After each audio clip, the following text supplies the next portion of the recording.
help to lower LDL and total cholesterol levels. All of the above help meet the need for your potassium, fiber, calcium, vitamin D, iron, Fe stands for iron, that's the element, iron, folic acid, and vitamin B12, so some of the B vitamins. All of these things help to get those different nutrients that you need. Yes, Alec? What's the controversy with soy products? We'll get to that. I'm going to wait for a minute. We'll get to that. It's an estrogenic compound, so it acts on estrogen receptors in the body. Too much soy is actually bad. I don't eat a lot of soy, and I don't let my son eat a lot of soy. So especially for aging women, it could have some health benefits because it acts as an estrogenic compound, and as you age, you lose your estrogen for females. For men, you really don't need to be blasted with a whole bunch of estrogen in the diet. They're called phytoestrogens, and there's a lot of research on this, so we'll talk about that later. Carbs in the diet, so we'll go through carbohydrates. Kids and adults need about 130 grams a day for the brain to function. Remember, the brain's fuel it prefers is glucose, and if you don't have enough carbs, and you don't have enough glycogen stores, it'll start converting other things into sugar, glucose, so it can use it and break it down. Typically, this is about 40% of your total caloric intake, carbs, somewhere around there. Lower, some people, you will lower that a little bit. They'll up the protein and lower the carbs. Lower the fat, lower the protein, and vice versa. The majority of Americans, though, consume way more than that. Too much carbohydrates. Carbohydrates and all those sofas, the fats and the added sugars type stuff, the baked goods, we have a lot more of those. Monosaccharides like glucose, that's the main fuel used by your body, specifically your brain and some of your other tissues. A derivative of glucose, the isomer of it, remember we talked about isomers? Same chemical formula, slightly different structure. Fructose is glucose, basically, it's in fruit and honey. That's real good. Your body's a main source. You eat a lot of fruit, you're getting the carbs and you're getting that yummy nutrient that your brain actually prefers just right away. Make sense? Okay. Disaccharides, those are like sucrose, lactose, maltose. This is in table sugar, like brown sugar, white sugar. Lactose is the sugar that's in milk. Okay, so those are disaccharides. Polysaccharides, multiple sugars together, multiple monosaccharides together. Those are complex carbohydrates. Those are in grains, certain veggies, etc.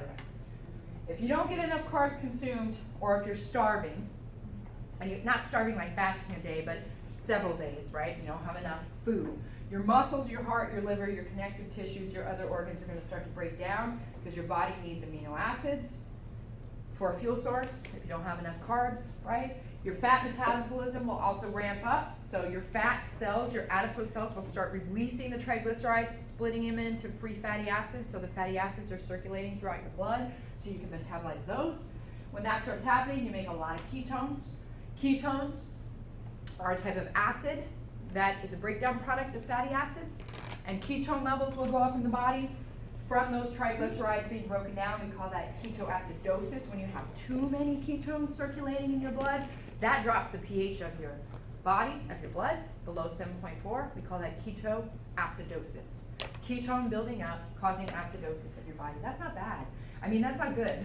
That's bad. That's not bad. It is bad, okay? And it actually affects your thinking, your cognition, your functioning, causes fatigue, can make you be lethargic. When people switch to like a keto diet or like a very fat-based diet and not a lot of carbs, they will complain and hate life for the first month, almost guaranteed. I have students that are in exercise biz and they do an experiment where they all choose a diet, they want to try and they want to experiment on, and they experiment on themselves. And they take data and notes on it and how they feel, and they track everything, their physical activity, their endurance, their fitness, their stamina, their strap themselves up, and they do the whole thing. They do it for a month. And the first couple of weeks in, it's always really, really, really hard because their body has to totally shift over to more fat metabolism instead of using their carbs and also using, fat and protein. All right, so fats in the diet are high energy fuel sources, 9 kilocalories per gram. You should know this. Carbs and protein, 4 kilocalories per gram. Fat, 9 kilocalories per gram. Oops, sorry. Perceived as a villain. Actually, some are healthy. And this is why you'll always hear me say balance is key. People say, what do you think about this? Balance is key. Go ahead and do that. Go ahead and do that. But over an average period of time, if you have balance in your life, you're going to be more healthy than someone does all this, or eliminates that, or eliminates that. Okay, so some are actually healthy. The omega-3 and omega-6 fatty acids, those are healthy. Those are good. Those actually lower LDL cholesterol. And LDL cholesterol is bad. Too much fat, lipid circulating in the blood will predispose you to artery problems. Hold on, let me just finish this for a second. Americans, we're one of the fattiest diets in the entire world. One of the fattiest diets across the whole globe. And we have the highest rates of cardiac disease, cardiovascular disease, atherosclerosis, congestive heart failure, heart attacks. Among men, earlier in life, and then women, later in life. Women catch up, we catch up later. So women last for a longer period of time before they start having the cardiovascular disease problems. There's a later onset, but it's still a huge problem. So we have a lot of fat in the diet. And another part of this, and your textbook goes over this really nicely, and I don't really mention it, portion size. Portion size here in America is ridiculous. You go somewhere else, portions are like really small, that's how they're supposed to be, sort of, right? We go to Cheesecake Factory, I mean, I feel like I could feed a whole village like somewhere in the islands of the Philippines, which my best friend is from, and where poverty is high there. I could give that whole plate and it would feed like 10 people. It's too much food, right? So a lot of times it's better to split, it's cheaper, it's more cost effective anyways. You split it, you share it, you have some to go, you have lunch for the next day. We eat too much fat and our portion sizes are too big in those fatty foods. Recommended total fat is between 20 to 30% of your total calorie intake. So carbs, about 40%, fats, about 20%, and the other like 40% protein, okay? Olive oil and omega-3 fatty acids are in salmon, mackerel, the other type of fish, soybeans, and canola oil, okay? And this specifically, omega-3 fatty acids lower LDL cholesterol, the bad cholesterol, and triglyceride, floating, circulating triglyceride levels in your blood. So they work to actually lower those. So you actually don't have as much of the total cholesterol virtually by the LDL. This is a big giant grizzly bear eating salmon. So they get tons of omega-3 fatty acids. They're just consuming, when the fish are running, they're consuming tons of salmon. All right. Fats do have really important roles in your body. So they have essential vitamins. They carry essential vitamins, the fat-soluble vitamins throughout your blood. Fatty acids in the blood are important. Proper growth development in infancy, in childhood, adolescence, and adulthood. They help you feel full. And this is a problem, some of these things, I like the seafood and stuff that's in sushi, but a lot of times the portions are small, and I'm not getting a ton of fat, and I'm getting protein and the omega-3s and all this stuff. But a lot of times I feel full, I feel hungry sooner, if that makes sense. Like I feel like I ate dinner and I'm like, ooh, I want to eat again. Like, I just ate 2 hours ago. Okay, maybe I should, gotta get a snack. So it's one of those, fats actually help you have satiety, where you feel a sense of fullness. You're like, okay, they kind of expand, they take longer to digest. They also add taste, consistency, and stability to different foods. So for me, eating foods that don't have fat and don't have carbs at all, they're kind of boring. They're boring, right? So we kind of have to sparingly use the fats and the carbs and these things in different ways to improve. And those are the best meals. They actually impact and affect a lot of the different taste sensations we have, which are salty, sweet, bitter, umami, and acidic, right? So a lot of different foods will stimulate all those things and make the food taste better. So proteins we need in the diet, this is about 30 to 40%, somewhere in there, of your overall intake. So the human body uses 20 plus different amino acids. Remember the amino acid structure, it's the little monomer. We bond those together and make those peptide bonds, and you make polypeptides, which are proteins, and they can be anywhere from tens to hundreds of amino acids long, okay? So those amino acids, those are the building blocks of proteins that make up your entire body. And when you eat protein sources, you break down those proteins, those peptide bonds, and free up the amino acids so that you can use them. 9 of them are actually essential. That means you need to get them in your diet because your body doesn't make them. The other 11 plus are coming from your body. Your cells can actually make them. These are the building blocks, so they allow you to build and repair your body tissues. So when you get injured, when you get hurt, when your cells are just naturally sloughing away, all those processes of repair, maintenance, and regeneration come from amino acids, building up the structures of your body. They also help regulate processes, biochemical metabolism processes in your body. So building a lot of those enzymes that do metabolism are proteins. They're based and built on amino acids, so you have to get enough protein. And some of them provide fuel. So when you take them in, you're using those amino acids and you're burning them through metabolic pathways to actually get energy from these proteins. Good sources of proteins are things like meat, also plant animal and plant sources. Things like peas, lentils, beans, all those have a lot of good protein. Same with meats. Lean meats, fish, poultry, and even red meats. A lot of protein. If you think about it, when you're eating meat, you're eating what? What is that? Protein. It's protein, but what part of the body? Muscle. Like what are those? Muscle. Muscle. It's the muscle. Muscle is loading with long, fibrous proteins. Actin and myosin are the names. But it's tons of these building blocks of amino acids. So you're getting a lot of the protein in those sources. Same with things like beans and peas, a lot of protein. Recommended protein in the diet is 20 to 40% of your total caloric intake. So on the high end, if you're really working out and you're building a lot of muscle, and your goal is really you're building, you're getting stronger, you're getting, all that, your protein is probably going to be higher than 20, you're going to be closer to 40. Because you're building new protein in your muscle.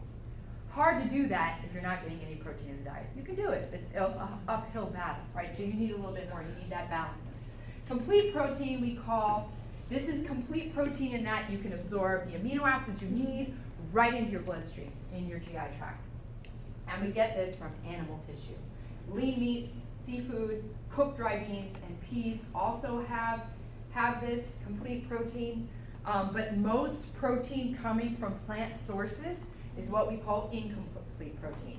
This means you can't get all of the amino acid nutrients into the bloodstream. They get bound up, you don't get the full maximal amount into your absorption in your gut. So things coming from plants, it's like an example of this is beans and peas and stuff, dry beans, peas, all those are really good for the plant complete protein. But some of these are incomplete in that you can't get all the amino acids you need, but if you pair something like rice, which has some protein, it's incomplete protein in it, and beans, incomplete protein, you can't get all the amino acids. Individually, if I just ate beans, I wouldn't get all the protein and the amino acids I needed from it. But if I pair my beans with my rice, I get the incomplete, and it makes the whole complete set of amino acids that I need. Does that make sense? So you can have beans and rice that actually becomes more of a complete protein setup. Because the animal tissue, you're getting all those different amino acids in the structure of the muscle, in the meat itself. Okay, anabolic requirements, this is for building. Catabolic means breaking down, anabolic means building up, building structure, building muscles. You need food to supply the raw materials to build DNA, RNA, proteins, triglycerides, glycogen, the sugar storage, all that stuff, okay?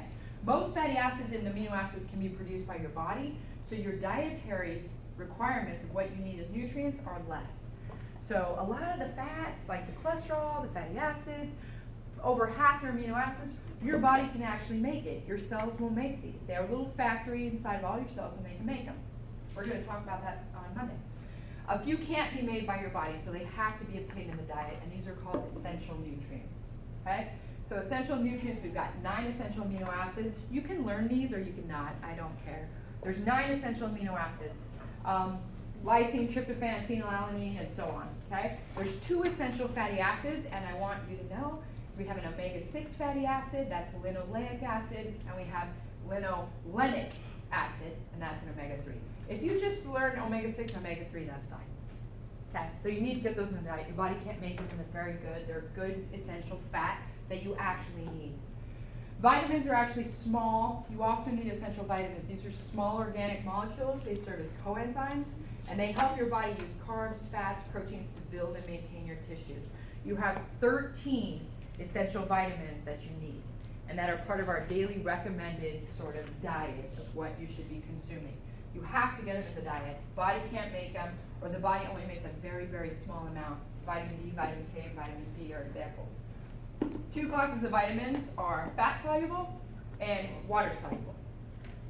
Okay, this is good so far? So I want to make sure we get to the little application question because it's super fun. Someone tell me what time it is.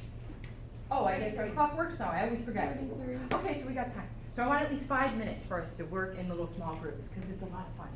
2 classes, fat soluble, water soluble. So fat soluble vitamins means they are hydrophobic. They don't like water. They will bind with fat and they'll be carried by fat in your bloodstream.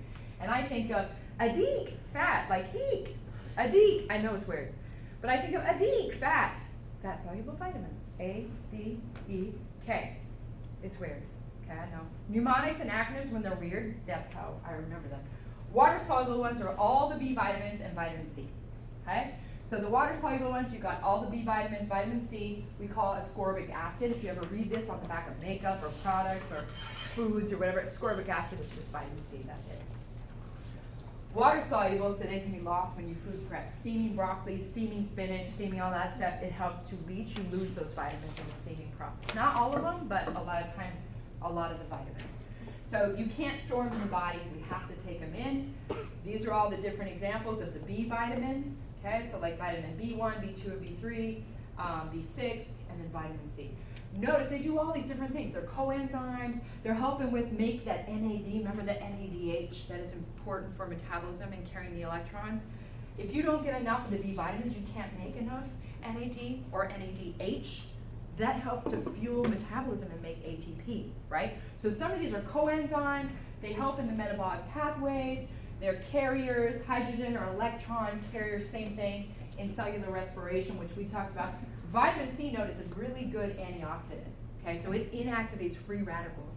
So, and that's good, because metabolic pathways, respiration, are using oxygen. And oxygen is accepting the electrons, splitting, going into water.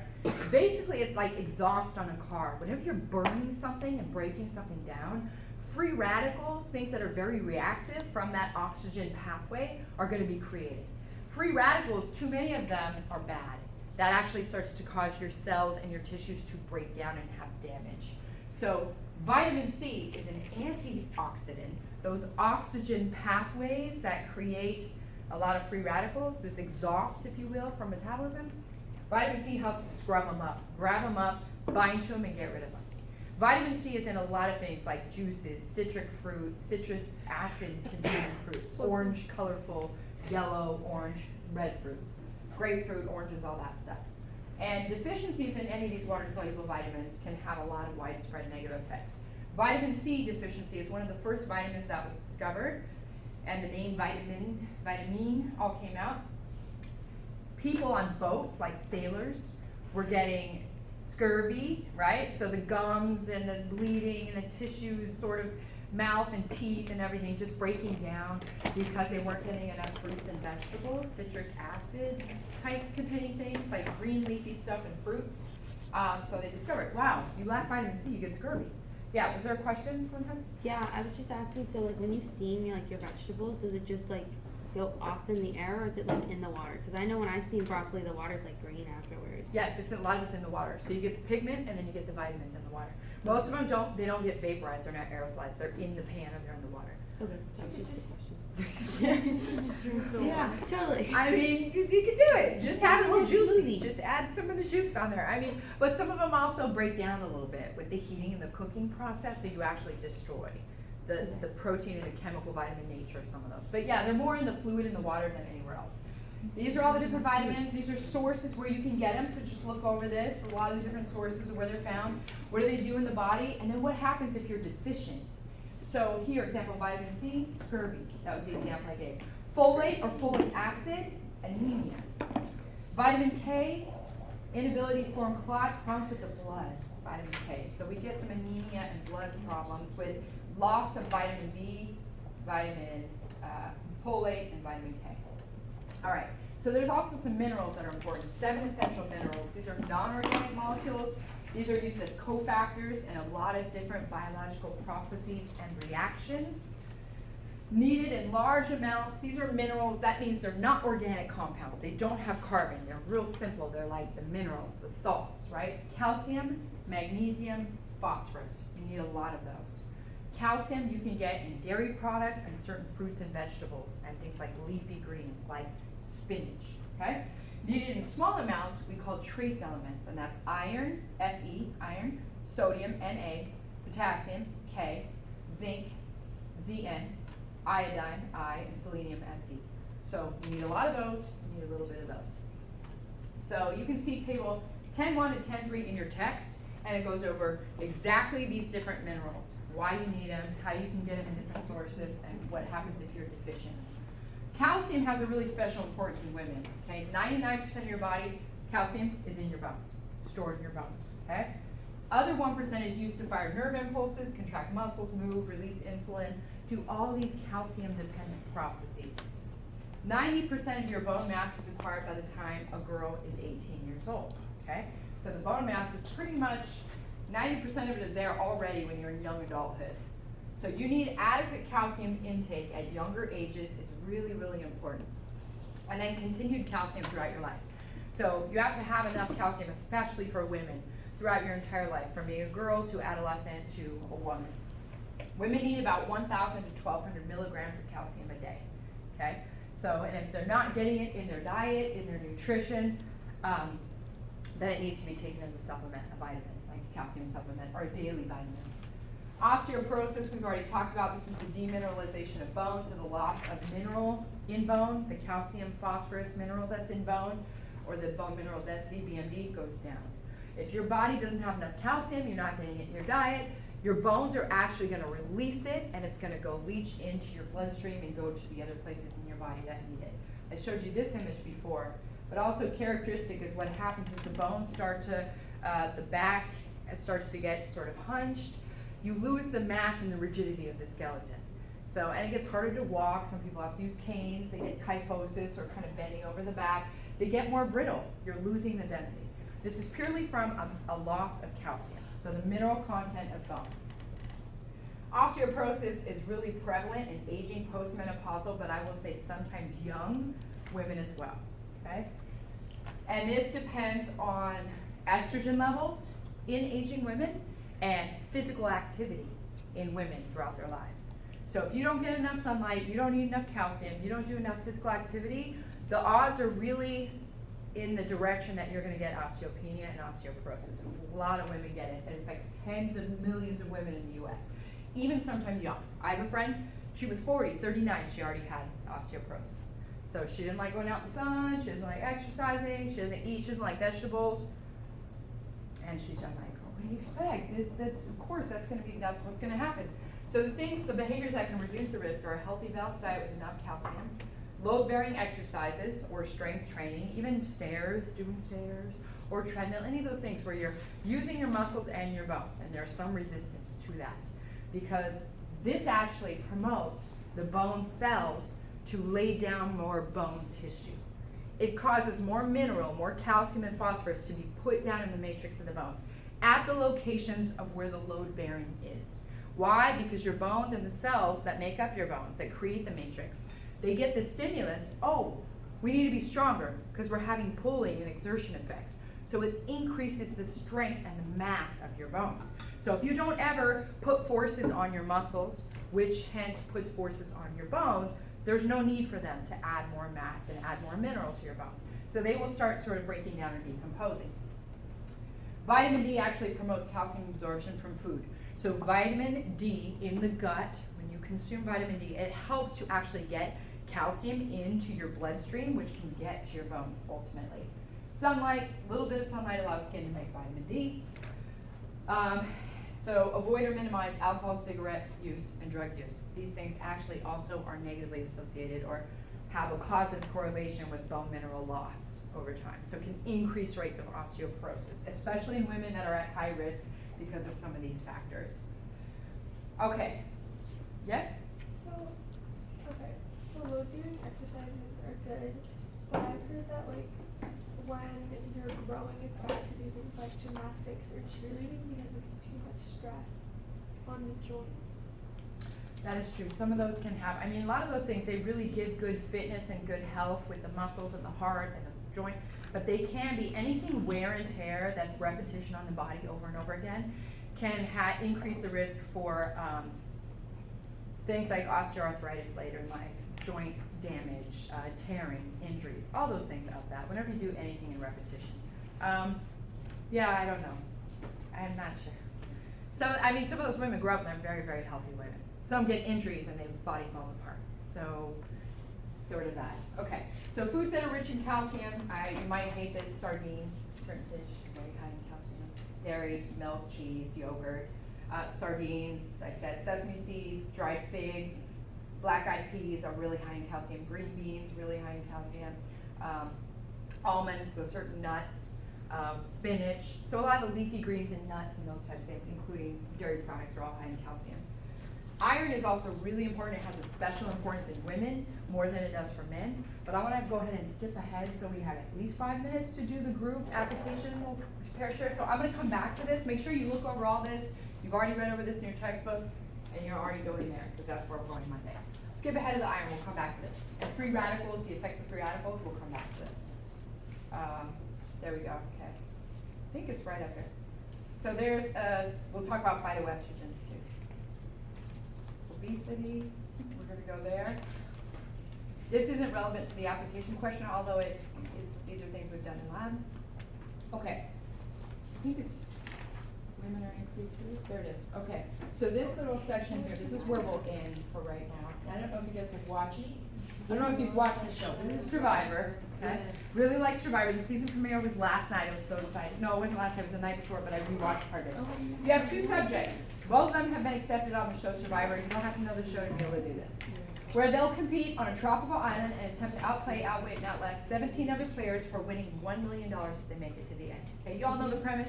Yeah. Okay, so part of this involves massive fasting and grueling physical competitions that don't really preference any particular sex or type of person because their agility, their endurance, their balance, their focus, their puzzles, all those things.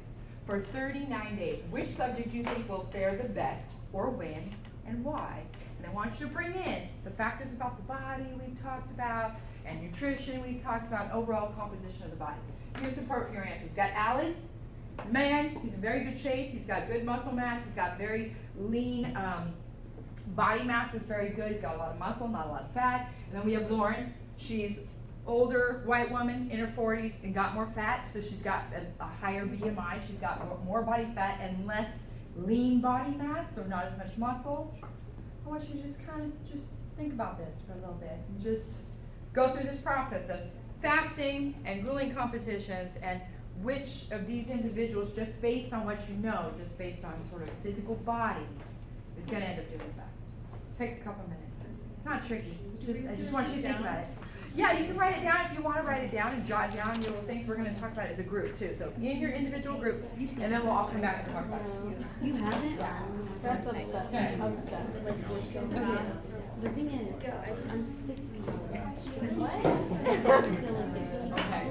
feel like it's, Okay.